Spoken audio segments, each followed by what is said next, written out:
Good day, ladies and gentlemen. Welcome back to our channel and welcome to another video where in today's one we're taking a look at the Whop website where today I'll be showing you how can you become a Whop affiliate and start earning balance and earning money through affiliate links. So let's jump right into it. First things first, open up Whop on your website.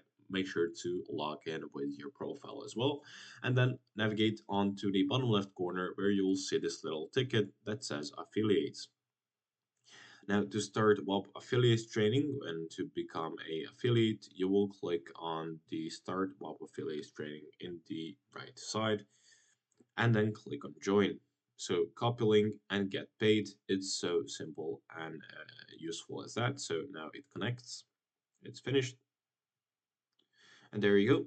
Now you can add some WAP affiliates to your users. So essentially, you will simply copy a link and then add users onto your affiliate post.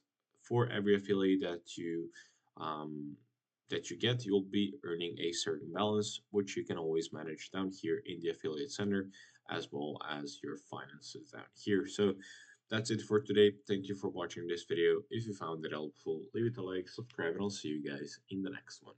Goodbye.